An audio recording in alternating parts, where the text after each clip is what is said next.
So it seems Canada and India have some kidagiri, something is happening where they both are, they don't like each other. Trudeau especially. Trudeau for me is more like a snake, a slithery, slippery, dirty leech. I don't like him very much. And especially, I remember when he visited India during some visit or something, he dressed up with an orange turban and he did namaste, and him and his whole family were trying to put on an I Love India act. I was like, what the hell is this? I used to admire him for his fluency, for his articulation, for his personality. I thought he was youthful.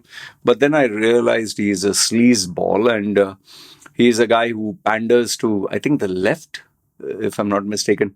He wants LGBTQA++ and all the other alphabets.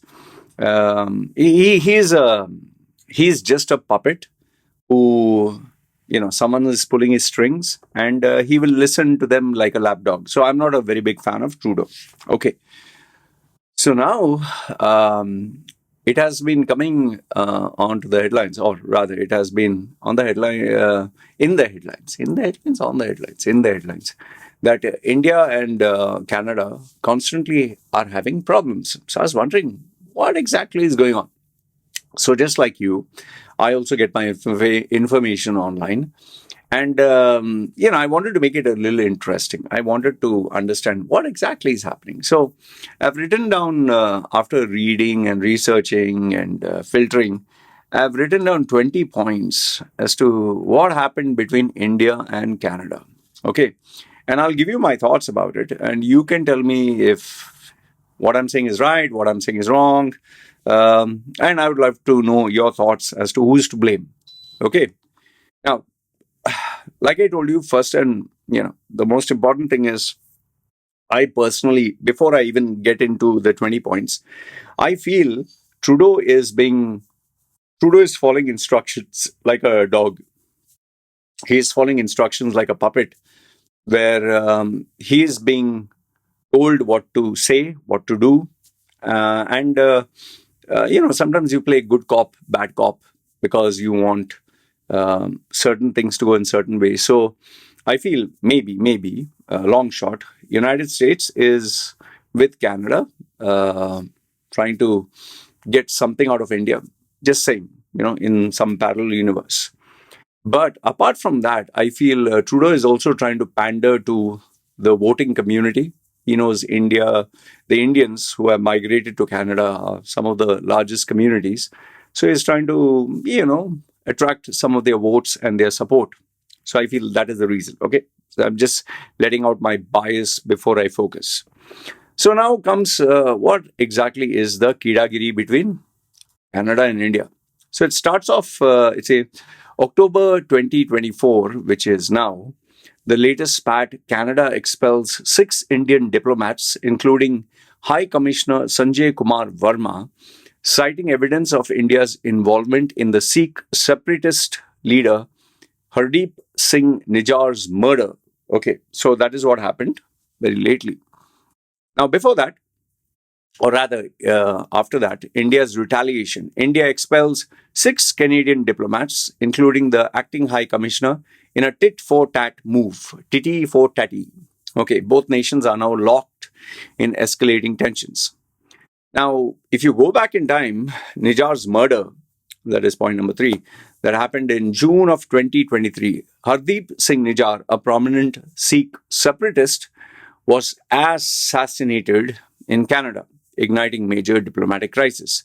India labeled him as a terrorist, but his murder raised questions about foreign interference, which I believe is very possible because at the highest levels in politics, you tend to have this, whether it's Russia and Putin lacing cyanide or, them being poisoned, or whether it's United States with its CIA, FBI, we can see enough in more Hollywood movies, and we can check the past. So every country has these games that they play. Okay, China or any other country. Okay, so after Nijjar's murder, then Modi's response. Indian Prime Minister Narendra Modi rejected all allegations, calling Canada's accusations absurd and politically motivated, which is obvious. You're not going to expect Modi to say, yes, we take total blame for his murder and all that. Okay. But do I believe Nijjar was murdered by a high-level, political delegation? Possibilities are very, very high. Very, very high. Okay. But I wouldn't say that Modi instructed anyone. I would say someone in the high-level delegation might have. Okay. So then the diplomatic fallout begins. While the recent issue stems from Nijjar's murder, Indian-Canadian relations had already soured due to earlier events, such as the 2018 dinner controversy involving Trudeau. This was very interesting. So what was it? On Feb 2018, Trudeau, with his pea brains that he lacks, like I say, in some cases you have your nuts are bigger than your brains because your brains are smaller than your nuts. In Trudeau, maybe he doesn't have both.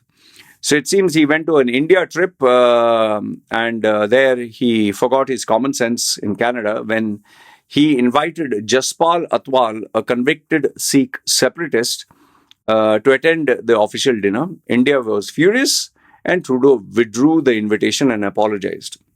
Common sense, which he lacks. He is another POS, as I call him. I don't like him very much. Yeah. I don't know. Do you like him? Okay. Khalistan movement tensions. India's government perceives Canadian support for the Khalistan separatist movement as a direct threat, given the strong pro-Khalistani sentiments in Canada's large Sikh diaspora. Diaspora. Okay.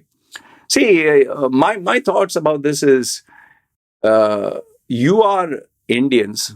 You're mostly Indians who have moved to Canada. Then why the hell are you harping, shouting and screaming about India? We want you to divide this thing. Why don't you create a Khalistan in Canada itself? Canada and like how you had India-Pakistan partition, you partition Canada and put can and ada and and, divide it. So why don't you do that? Why don't you make a Khalistan in Canada?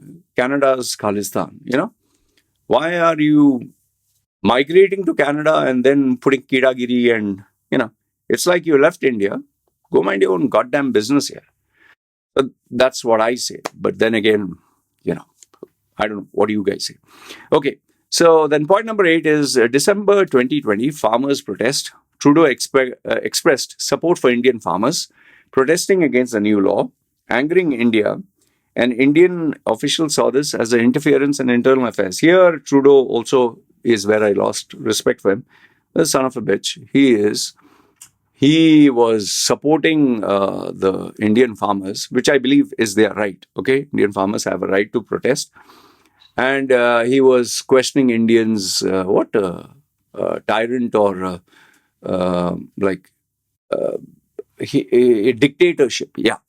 But then when the truckers in Canada protested, he not only ensured that they were not allowed to protest, he even jailed them, seized their bank accounts, froze their bank accounts, made sure that they were unemployable. So he did far more worse than what India did. So I see an incredible double standards of Trudeau where this is concerned. Okay. And tell me if I'm wrong about it. Okay. Then number 9 is G20 summit tensions in 2023. September. During the G20 summit in New Delhi, Prime Minister Modi snubbed Trudeau, refusing to meet him, indicating a growing rift. Very good. He deserves it. He's a piece of shit. If someone spits on you, insults you, and then comes shamelessly to your house to shake your hand, you should, give him the middle finger, which was very good. He gave him a nice invisible middle finger, big one. And shamelessly, I think Trudeau still, he likes to come to India. He's a shameless guy. Okay, 10.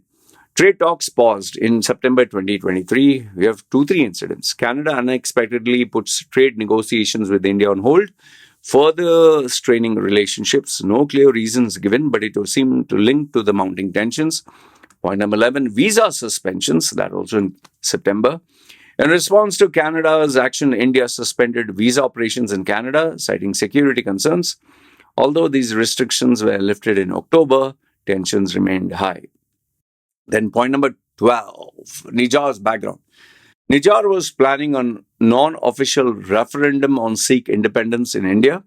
He was targeted by Indian authorities as a separatist pushing for an independent Sikh state, Khalistan. Then parade float controversy, June 2023. Prior to Nijjar's murder, India criticized Canada by allowing a parade float in Ontario depicting the assassination of Prime Minister Indira Gandhi by her Sikh bodyguards. This angered Indian officials. So you see, Canada is purposely allowing all this to happen. If they valued the relationship, then they would not permit all these things. It's just Trudeau is pandering to the Sikh community because he knows he'll get a lot of votes. And also there is someone pulling his strings to tell him, listen, this is what you do, this is what you allow. And allow this, let's see them react. So you keep prodding a lion. And then when he reacts, then don't cry about it, right? Number 14, growing Canadian Sikh influence with 770,000 Sikh living in Canada, 21 census. The country is home to the largest Sikh population outside Punjab. This growing influence has added tension to the pro-Khalistan activism. Well, like I said, if you're that interested in Khalistan, create one in Canada. So Canada's Khalistan. And the name sounds very matching. CNK, CK, Canada's Khalistan. Yeah, CK. Canadian investigations in May 2024.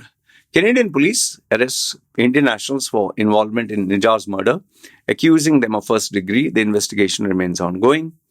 Point number 16, diplomatic imbalance. In October 2023, Canada recalled 41 diplomats from India after New Delhi threatened to strip of their diplomatic immunity. India argued there was a disparity in the number of diplomats in each country. Point number 17, Modi and Trudeau's relationship strained. Trudeau's comments on Sikhs and farmers have hurt his standing with Modi, fueling mistrust and complicated attempts to repair bilateral relations. And I don't think Modi is going to even budge an inch, okay, if you know Modi very well. He comes from a strong position of power. And Modi, unlike Trudeau, Modi he rules India with an iron fist. Okay, whatever said and done, Modi has much more character and balls compared to Trudeau. Number 18, Trudeau's justification. Trudeau claimed the evidence gathered by Canada's RCMP linked Indian officials to clandestine activities, including murder, threats, coercion against South Asian community in Canada. Okay, maybe there's a possibility. I'm not saying no. India's rebuttal. India firmly denied Trudeau's accusation, accusing Canada of providing a haven for extremists and violent groups targeting Indian interests, raising tensions, which is also true because India would not retaliate unless there was an element of truth in it. So, question remains. Number 20, what's next? Both nations expelling diplomats, suspending trade talks. Relationships unlikely seem to improve. The world is watching. What do I feel? I don't think the problem is going to get sorted out very soon because no matter which politician comes there, when you have 770,000 Sikhs who will, give you a little bit of vote and support to your party, I don't think they have any reason why not to bring them on their side. So I see this as an ongoing tension. Now, the only thing Canada can do is maybe quieten things down a little bit, be a little diplomatic if they feel it benefits them. Otherwise, if it doesn't benefit you, why the hell should you care? So Trudeau will continue being the, piece of shit that he is. I just can't stand that character. I hope someone, in his government, they have elections or something. I don't know how it works out. They topple him and he remains relegated to never being appointed again. And I don't like him very much. But then again, you don't know if he goes, from frying pan to the fire, maybe you'll get someone worse. So better to have a known enemy whom you can predict. And he's anyway a sleazeball. He's one of those sticky, he's like a, mucus that you take out from your nose and spit it out in sticks. He's like a leech. I don't like him very much. Anyway, these are my views about Trudeau. Let me know your thoughts. And these are the 20 points. I hope you found this interesting. Let me know your thoughts. If you feel I'm wrong anyway, feel free, comment down below. This is me signing off. You guys take care.